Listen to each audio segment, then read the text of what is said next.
The greatest source of entertainment is coming straight out of your own neighborhoods. This is Residential Raw Talent. This program reflects the works and attitudes of local artists. On this edition of RRT Interviews, host Otto Edwards Jr. talks with Kamisha Thomas about her journey in the world of filmmaking. In the director's chair today, we have Kamisha Thomas. And welcome, Kamisha. Thank you. What is he going to ask, and how will she Hello, respond? folks out there. Today, we are here I'm talking Galin to Thomas. Kamisha Thomas. We'll all find out when we watch the show. Folks out there, we're here talking to Kamisha Thomas, a filmmaker, producer, and founder, creator of the Entertainment Guild, RAG.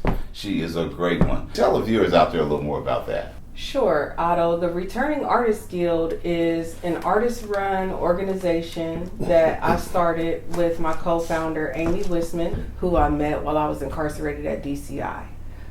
We started the Returning Artists Guild because we wanted to continue the community that we had while we were incarcerated, participating in arts programming. Okay, good. And then what inspired you, who inspired you to get into the filmmaking business?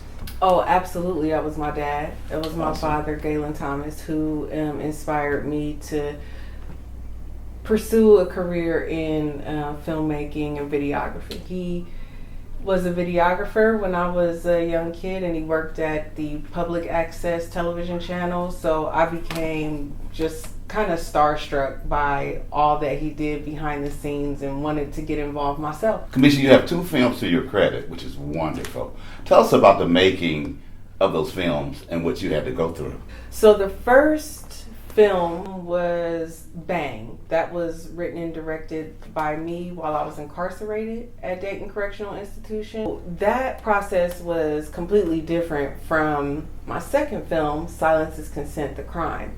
That process was amazing. Nothing like that had ever been done in a prison or institution before, and I had a lot of help, outside help, a terrific crew who were all Wright State University film alumni and students.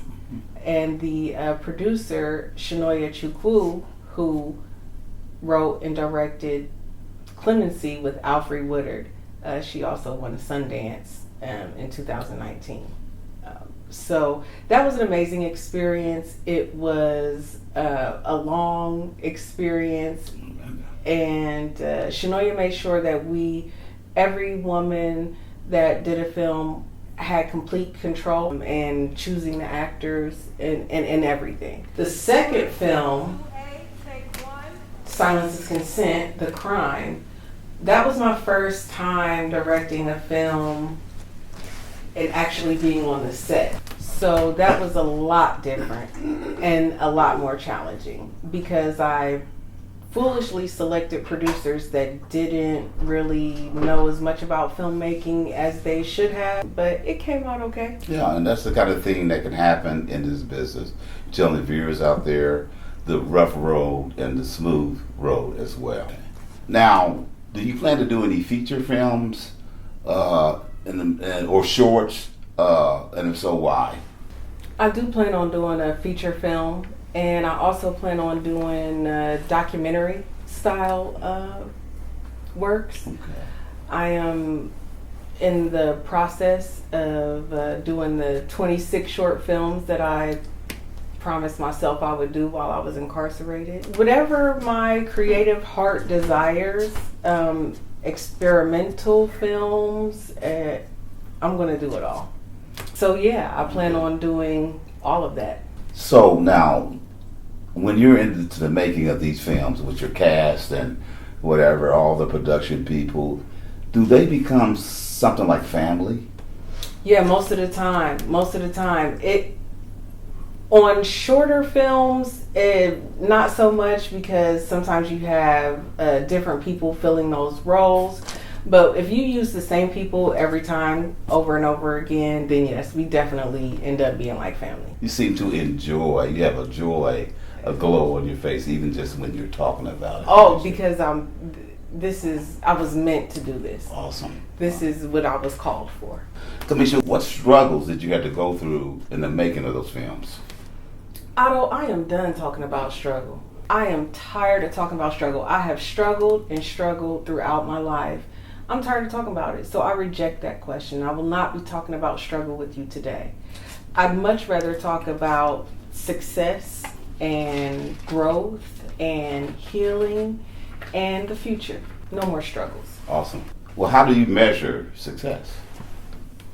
I measure success by the number of lives that I touch with my films and art projects. Good. And I'm sure you touched a lot as well. Myself, you have to, so it's a beautiful thing. What would you compare filmmaking to in real life? I would compare filmmaking to getting pregnant. In real life, I would compare filmmaking to a pregnancy, right? So Wow. From the time of conception, the time you have your idea of what the film is going to be, to the labor and delivery, which would be the first time an audience reviews your work and has their first reaction, it's a pregnancy. It's a pregnancy. That's a good way to put that. Having a baby? Mm-hmm. Are you serious? Yeah, because it that's takes a lot of time. Yeah. It's not something that you can do quickly in most cases. You have to have, there's stages. There's pre-production, so first trimester, there's production, second trimester, and then there's post-production. Okay. Third trimester, labor and delivery. Like I said, that's the moment when the audience is giving their first reaction to your work. That is really good. That's interesting the way you put that. I like that. Guys can't get pregnant. Right. So what would you say to them in comparing it? Well, I would compare it then to maybe baking a cake. Okay. Yeah. Because you have a recipe and a plan, right? Like doing a film is not like haphazard, fly by the seat of your pants. You have to have a plan. Everything has to be meticulously planned out from start to finish. From the pre-production things to the actual production things to post-production. So it's a long process and you can't really skip any steps. There's no shortcuts. Kamisha, what can you tell us about Mango Vision? What is that? Mango Vision, yeah, I can tell you about Mango Vision. Mango Vision is my film production company that I am starting, that I just started. As I mentioned before, my first experience on set wasn't a good one, so because I hired the wrong producers. So I decided that if you want something done right, you got to do it yourself. Well, it makes sense to me. I agree with that. And then, so with that experience, I decided to just start my own film production company because I can do it better for myself than anyone else can do it for me. thank you for that. Kamisha, thank you so much for being here, sharing your time, this time and space with us. We really appreciate you. And we wish you much success. And we on RRT here, we love you, and we're in full support of whatever you do. Well, thank you so much, Otto. It was my pleasure. Appreciate it. RRT is meant to be a door for new and upcoming talent and a vehicle for existing talent. Subscribe to us on YouTube. Let us know how you feel about what you've seen, and let us know if you have something you want to see on the show.